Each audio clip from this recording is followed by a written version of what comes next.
we're going to talk about bleed over, spurious emissions, and harmonics. I've seen something today on the good old interweb that I read a lot of stuff and I see a lot of stuff. I read a lot of books and I understand a lot of things, and I actually got a degree in mechanical mathematics and another one in electrical engineering, but I'm still as dumb as a post. So what I believe are things in this universe that I can tangibly measure and see with test equipment. So today, we're going to use a 2x4 that I just did for a buddy of mine. His name's John. And he was having some interference problems and sounding crunchy on sideband. And I went through this amp and added a bunch of different tech to it. One of the things I add is these things. They're called mirror boards. And how they work is they act as a block for RF from the input transformer to the output transformer. These two things can talk. By adding that, it takes the harmonics, puts a huge dip in them and curves them off and nulls them to ground. A can't talk to B, RF. This little antenna can't talk to that little antenna. Transmitting antenna, receiving antenna, in the most dumb format. I'm not saying that's exactly how it works, but it is kind of how it works. Now the reason I am doing this with this particular box is it's nothing that I have built. Okay? And everybody says type 43 and type 61. Type 61 leans itself more towards the bands that most people want to operate. The 11, the 12, the 10s, where these things are designed to operate. And I thought, well, I'll be half neutral. I'll use a box that I've worked on, but I'm going to use somebody else's box that they completely assembled. So this isn't all my technology, but it's to prove a point. Now the slugs we're going to use today is a 1000 watt. We're going to be in PEP, the 5 watt slug in reverse. The volt amp gauge is on for a voltage baseline reference. We're going to use a 66 and the 955. Old push-pull, bipolar design, amp section, MOSFET. Okay. This isn't going to be a variable. These numbers aren't going to change. But what we're going to look at today is the spectrum analyzer and the oscilloscope. Okay.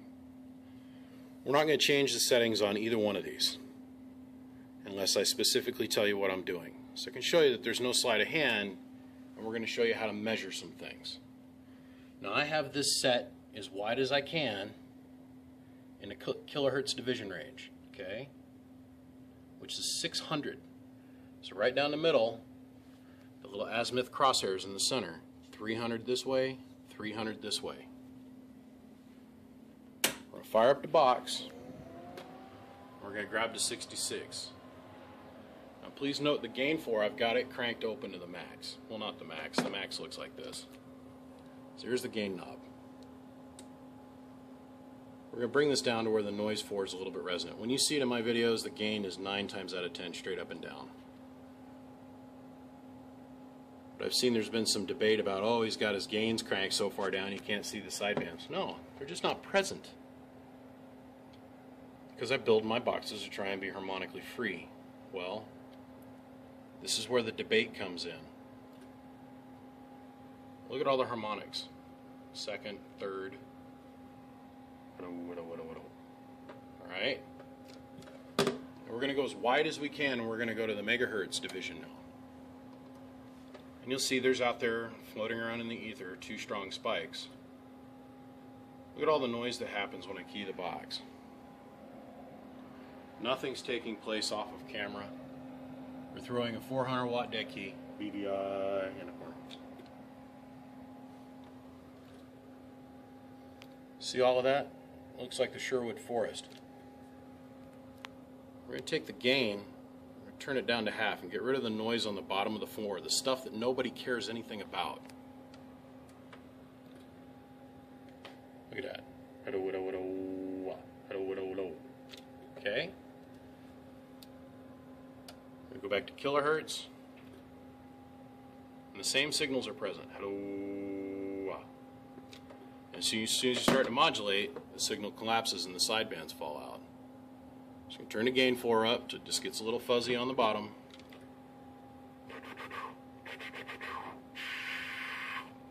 Now the stuff we're seeing off the side of the scale, that's the spurious noise that causes all your TBI. And you want to eliminate as much of that as you can. What I wanted to show today is most of it is not the box. Most of it has to do with grounding, ground loops, and then ultimately your radio. So now the only thing I'm going to change out of this entire setup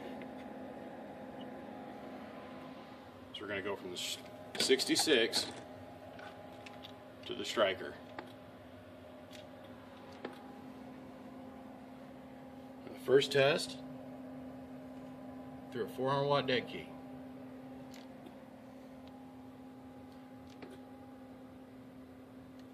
Hello, audio.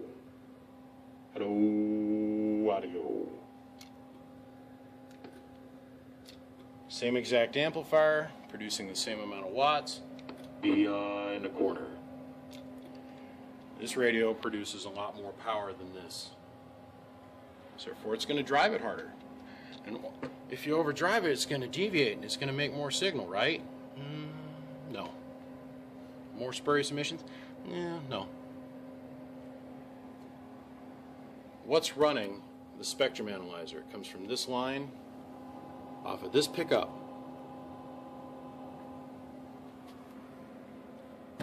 That's the Type 43, Type 61 mix amplifier.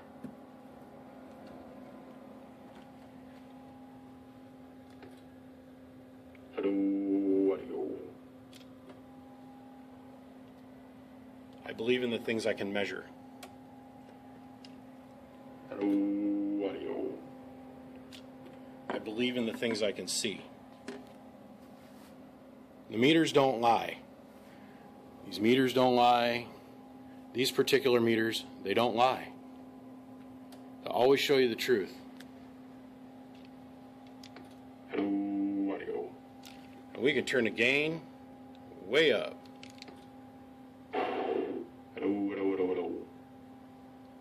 There's still no second and thirds. Like I said, I normally run my gain right about there. Hello, hello, hello, hello. A lot of this can be cleaned up by the box, but 90% of the bleed over harmonics come from the radio and the RF they're producing. Remember, crap in, crap out. Good in, good out. Class C leans itself to more harmonics. That's a universally recognized standard. But I'm a firm believer. If you got a good clean radio going into a decent amp, you're going to get a whole lot of good watts. Ground, ground, ground, ground, and ground. That's how you get rid of most of your bleed over issues. Food for thought. Take away from this video what you wish. Just showing you what the meters tell me. My name is BBI, and I am the biggest mud duck in Idaho. I just thought I'd tickle your interest. I see you.